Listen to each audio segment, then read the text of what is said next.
Hello, Munch here. Welcome to another episode of my FM19 Aston Villa save. Yeah, I got new glasses, new haircut. I'm a new man, but it's the same old thing for Villa. We are top.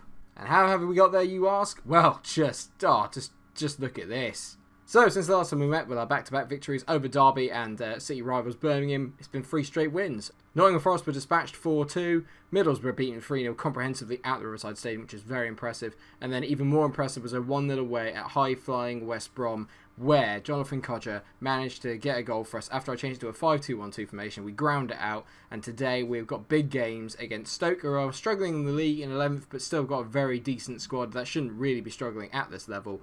And then, of course, we have the big one, which is against Leeds United. They are currently second, only 2 points behind us in the table. We are 6 points ahead of third place Hull. We are staking a claim to get promoted automatically. That was the aim at the start of the season. It's got to continue that way. So as you can tell, our form has been excellent. 5 wins on the bounce, whereas Stoke have been a bit inconsistent. 2 wins, 2 losses and a draw in their last 5 games. But their squad is still very strong and we can't take it lightly. So in terms of the lineup today, there are a few changes from the normal lineup. Nyland is in goal because Kalinic is out with the cold. Neil Taylor, Nsoki, Twanzebe and El Mohamedi make up the back four. Nsoki is in because James Tesla's got the same cold as Kalinic, so obviously it's going around. I've sent them both home so it doesn't spread anymore.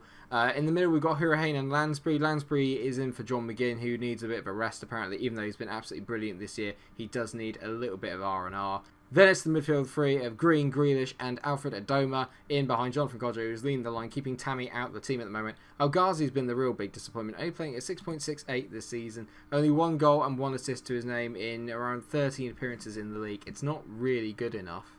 So when you look through this Stoke lineup, you can see here they've got some very good players. Obviously they've got Joe Allen, the Welsh Shavy in there. Jack Butland's still there. Ryan Shawcross, Daniel Batt, he's very good. Matebo's a good player. Maran Biram just decent, and obviously they've got big Sam Vokes up front, who even at the age of 29 now is still a very decent target man. So we're going to have to anticipate a lot of long balls coming into the area. I'm going to certainly say I fully expect you to win this match and keep our run going. Kodjia and Andre Green like it. I'm absolutely in love with Andre Green so far this season. He's been absolutely brilliant. We'll do our normal opposition instructions, and away we go. Anyone who gets that reference, we can be friends. If you hear me humming at any stage, I do apologise, but I've got the Billie Eilish song Bad Guy in my head. I probably know it's everyone's sick of it now, but it's literally stuck in my head. Doesn't it not sound like a kind of Crash Bandicoot Cortex level from the very first game? I love those games. I can talk about Crash Bandicoot because nothing is going on at the moment. I always remember, actually, if you had Villa and Stoke back in the Premier League, there would really be that element of just, they come to it onto that Soccer Saturday and go, does anyone really care? Because we all know it's going to end 0-0. As Henry Lansbury makes it 1-0. Forget what I said. Henry Lansbury, you absolute beauty. Good play here by Taylor to throw it to Green. Grealish whips it in. They clear it. And Henry Lansbury, great first touch like the Karate Kid, and then bangs it into the net. Superb. Stepping in for John McGinn today. Not even missing him. We have got a very decent squad here. 1-0 to Villa then at the break. Been decent, to be fair. We played really well. We've been the better team. Not really done much, but we don't really need to at the moment. Stoke aren't really offering anything as an attacking threat. They've kind of looks like they've come here to park the bus a little bit. Corner to Villa. Conor Hurricane whips the ball in. Looking for John at the back. It is a penalty. He has been hauled down, Jonathan Kodjia, and he will take the penalty to make this 2-0. And you'd like to think to seal the game for Villa. Come on, John. Kodjia. Bang! He doesn't miss pens. 2-0. And you'd like to think, like I said, game done and dusted. He won the pen, got pulled down, dispatches it. Lovely finish from John. Nice and side-footed into the corner. That's his 10th goal of the season, keeping Tammy out for a reason. Time to make some changes there, I think. Albert Adoma, because he's on the yellow, is going to come off. I actually am going to take Jonathan off and then bring on Tammy Abraham. I really want to get him some goals and get him moving in the right direction. So if we can just get him a goal and get his confidence going, and we can have the two of them free-flowing up front, that would be brilliant. Conor Hurricane whips the ball in again. Tammy's at the back post. Dips it off the bar. He cannot buy a bit of luck at the moment, can Tammy Abraham. He just cannot get any luck. Another corner for Villa, and this is where all the problems are coming from for Stoke at the moment, as Grealish can't quite find Green. El Ghazi now picking the ball up. Come on, mate, you owe me a performance today as well. Lansbury, back to Tyrone Mings. Hurricane, good ball into Henry Lansbury. He finds Jack Grealish. Go on, Jack, bend it, mate. Oh, he's played it on. Green. Oh, he's hit it just wide. Would have been another one to add to his collection of stonking goals this season. 3 minutes to go of added time, and I think the most important thing to remember in all of this is actually we are just trying to get ourselves automatically promoted. If I can go up as champions, then brilliant, but the most important thing is that we just make sure we finish in that top 2. So keeping that 6-point lead at the moment ahead of Hull is probably the most important thing that we can do. As Green gets on the ball, are we going to make it 4-3? No! A 2-0 win, very, very good. We maintain our lead at the top of the table. We maintain the 6-point gap to Hull in 3rd. And it's Leeds United up next. I'm a little bit scared. I found actually my new kind of like stress tool, which is actually this peg. Because basically, I feel like this is going to be very boring while the game loads up. Basically, for those that don't know, my curtains don't quite meet in the middle. So therefore, there's always a whacking great gap in between. So people can see in and see my private business. As in, basically me playing FIFA in my boxes. And I just don't want that. So I've got this peg, and now I've realised that by doing this, it's actually really good when I'm playing Football Manager because it helps me relieve the stress.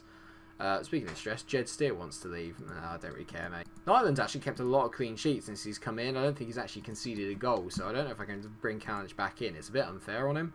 And James Chester's got contract problems. Mate, it is all just going completely Pete Tong. What is going on? And the sun's come out right now, so now I'm going to be lighting up like a burns us!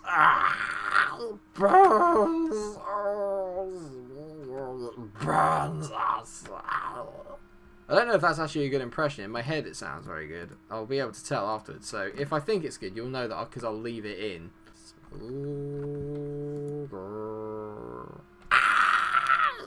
Well, the curtains went out the flipping window, didn't they? Right! Leeds are up next.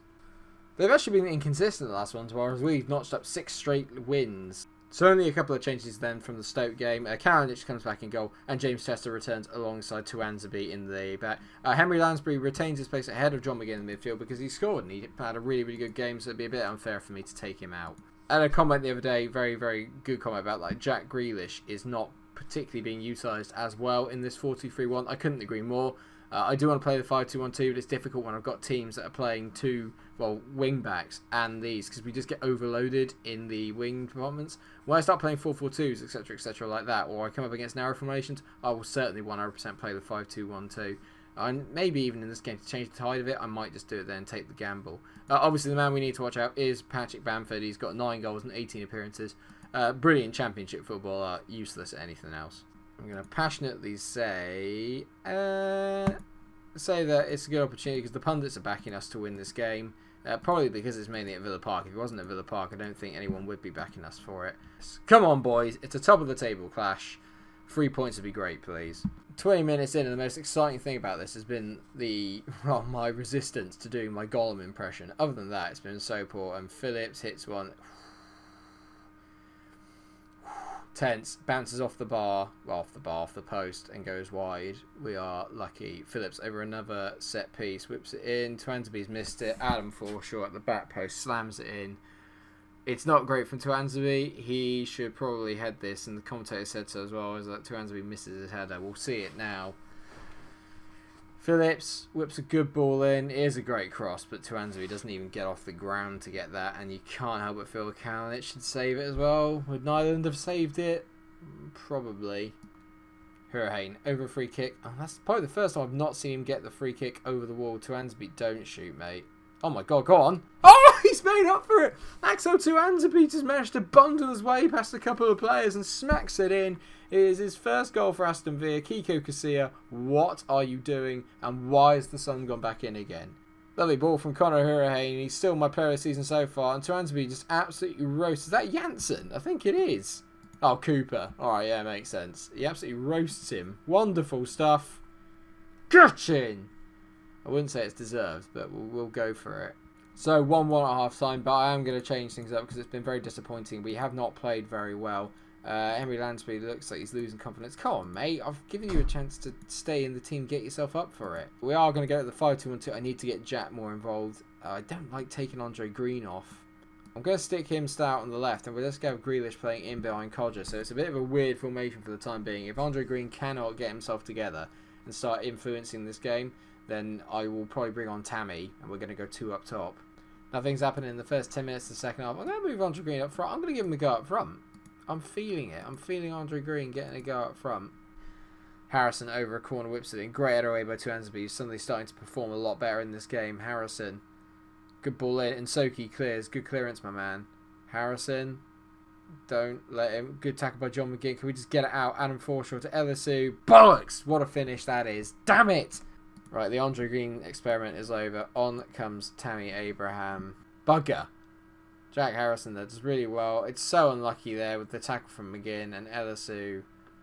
Kalinic again has got to save it for me. You just got to save that. Not going well, viewers. 10 minutes to go, and you have to say I think Leeds and Bielsa have done a job on us and me today. Although that's good play by El Mohammadi to intercept the ball. John Codger, great ball over the top to Tammy. Oh god, he's not going to finish it. It's Tammy. Oh yes, Tammy scored. It's his 5th of the season.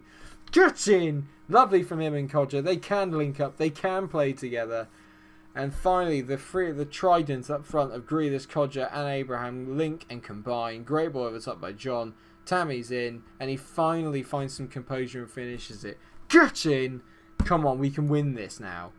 2 minutes of normal time plus whatever there is of injury time. I'd take a draw. It keeps us top.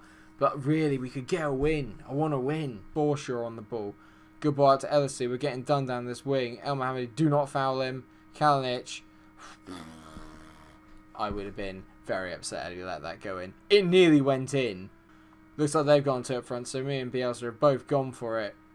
And we'll take that. A very good game. 2-2 in the end. A Desmond. El Mohammadi not playing particularly well, the weak link in the team, but ultimately we've managed to come out with a draw against one of the best teams in the league and not play that well. I'm going to say assertively, I'm happy with what I saw. There were some positives for sure, but I will have a crack at El Mohammadi and just say, mate, I'm not happy with your performance. And he switched off. Well, someone's getting dropped. Villa hold Leeds to draw, and Tammy Abraham ends his 10 years of competitive football, 10 hours of competitive football without a goal. Thank God the goal drought is over. Hopefully I can get him and Codger playing really well together over the next few weeks. And looking ahead to the next few weeks, I'm wondering where we come back. We have been drawn against Chelsea in the FA Cup third round. As much as I want to show it to you, I do want to try and progress through it because I realise that I'm a few episodes in and we're actually still only in Christmas. So I don't think we're going to beat Chelsea. If we do, then we'll come back for whatever the FA Cup round is after that. Let's come back for Brentford and West Brom. So we'll go through the whole of January and come back for Brentford and West Brom because then we'll have a very good idea of whereabouts on the table we are before we get into like the kind of crux of the season afterwards. It also means we get fit in another derby game against the Baggies in there, which would be quite good. And yeah, oh my God, for a minute I thought we played Leeds on the final day of the season. We played them second to last, which is a bit exciting to say the least. Thank you so much for watching the episode. I hope you have enjoyed it. If you have, then please do like, share and subscribe. Let me know what you think of the new specs. Or don't. Just let me know what you think of the save and how it's going. Thank you for all the comments and all the support so far. This is it's kind of re-engaged the channel a little bit, and I'm really glad that it's doing that. Just thank you so much for watching. Until I see you in the next episode, stay cool.